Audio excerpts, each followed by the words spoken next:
Tu viens de sortir une chronique depuis pas mal de temps qui s'intitule Rêve de gloire, sur laquelle je ne dévoilerai pas le point de divergence partant du principe qui n'est pas unique, mais qu'il y en a de nombreux. Alors pour vous situer, point de divergence, si vous ne connaissez pas le terme propre à l'Uchronie, c'est une date historique à partir de laquelle on change l'histoire telle qu'on la connaît. Jean-Philippe Despotes, bonjour. Vous êtes auteur de 2 ouvrages, Les démons de Paris et Les jours étranges de Nostradamus qui vient de paraître.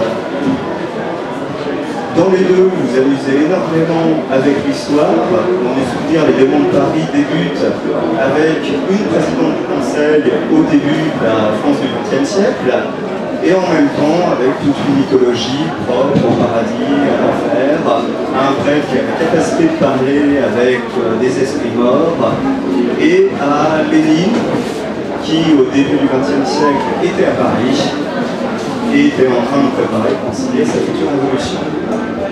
Éric Béhenriet, bonjour.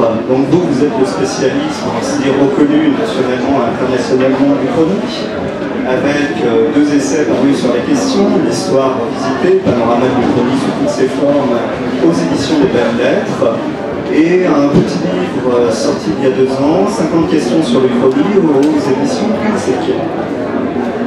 Laurent Bougeois, bonjour. Donc, tu es auteur de L'Ange Blond, paru chez Lemos, Uchronie napoléonienne, qui a un point de divergence se situant au XIXe siècle, pendant le premier empire napoléonien, mais dont l'action du roman se situe dans un XXIe siècle extrêmement différent, ce que l'on connaît.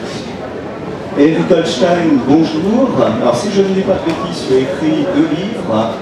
Petit arrangement avec l'éternité, qui est un roman qui flirte avec les vampires et en même temps l'argot, et celui qui nous intéresse, Dor et d'Emeraude, qui est une magnifique chronique colombienne. Voilà.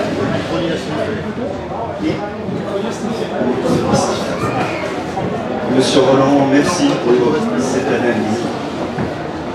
Alors, tout d'abord, je voudrais poser une question générale à vous tous, et vous pourrez répondre un après un. Qu'est-ce qui fait que vous avez décidé de vous lancer dans le genre chronique? Est-ce que vous l'avez fait sciemment? Et pourquoi avoir choisi telle ou telle période par rapport à vos romans? Est-ce que ça a une importance particulière pour vous? Non, moi, je pense que j'ai vraiment étudié une chronie, j'ai un peu les spécialistes confirmera. Je crois que j'ai plutôt joué avec l'histoire, à raconter des histoires à l'intérieur de la vraie sans me donner trop de mentir.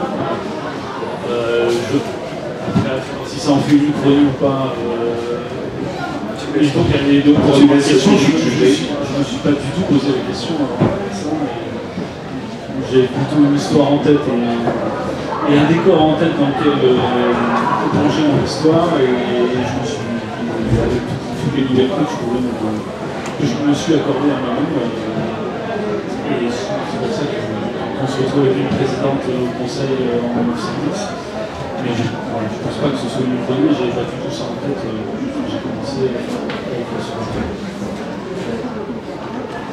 Alors, on va continuer de plomber la table ronde, parce que Roland a dit joker, mon voisin n'a pas écrit de chronique, moi non plus. Donc je pense que j'ai passé un peu le micro à Laurent, parce que moi j'écris sur les chroniques, mais je n'ai pas de chronique, je n'ai pas d'autorité à répondre à cette question. On va choisir le 57. Donc, bon bah oui, moi j'avoue, j'ai écrit une chronique, mais ce n'est pas volontaire. C'est dur à porter. C'est lourd, c'est comme l'opéra, c'est très lourd. Et pourquoi Napoléon? Les questions. Pourquoi Napoléon? Pourquoi Napoléon? Tu me demandes, je réponds. Donc, pourquoi Napoléon? D'abord parce que je trouve que c'est un personnage qui est fascinant avec ses côtés sombres et ses côtés flamboyants. Mais c'est surtout un personnage qui donne beaucoup d'opportunités, plein de possibilités de travail et plein de possibilités de développement au niveau de l'histoire. Voilà. Et pourquoi j'ai écrit cette chronique? par hasard, honnêtement, et le fait que ce soit une uchronie, c'était pas une volonté à la base d'écrire une uchronie. J'avais un univers qui s'est avéré être un univers uchronique dans ma construction, et voilà, ça s'est retrouvé être une uchronie. Mais il n'y avait pas une volonté sciemment à la base d'écrire une uchronie. Voilà. Et ben là, en fait, un peu pareil, l'Uchronie est un outil, presque une nécessité en fait pendant longtemps dans le processus de l'écriture. J'ai espéré même pouvoir éviter d'avoir à me coller à 150 pages d'Uchronie. Mais finalement, j'ai pas eu le choix et il a fallu s'y résoudre. Mais c'était pas une volonté au départ d'écrire une partie chronique. C'était même plutôt intimidant à faire.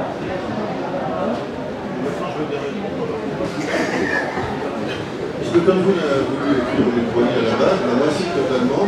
J'ai grandi quand j'étais tout petit, mes parents, papa légionnaire, maman rapatriée d'Algérie, tout ça. Je suis persuadé que le fait que l'Algérie soit devenue indépendante, c'était une profonde angoisse.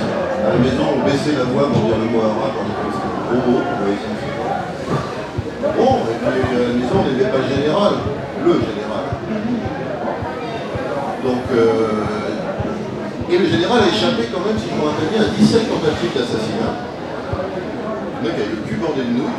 C'est une magnifique uchronie. Je vais faire une uchronie où De Gaulle s'est fait buter et où Boudiaf a réussi à ne pas se faire buter. Il est devenu président de l'Algérie indépendante.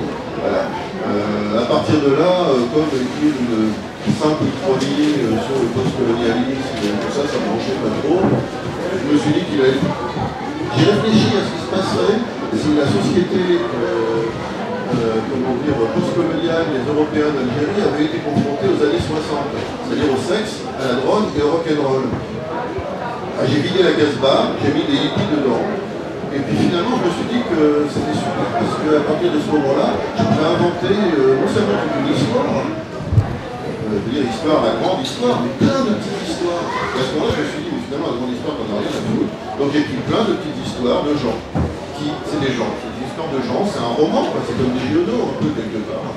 C'est des gens qui racontent des petits bouts de leur vie. Alors il y en a, on les voit qui reviennent beaucoup, il y en a qui viennent très peu.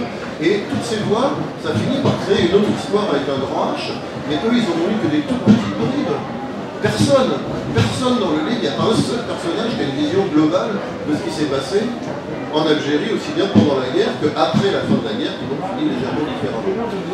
Mais en fait, c'est la réalité, ça. C'est-à-dire que personne ne sait exactement ce qui s'est passé en Algérie, dans notre monde, pendant la guerre et après.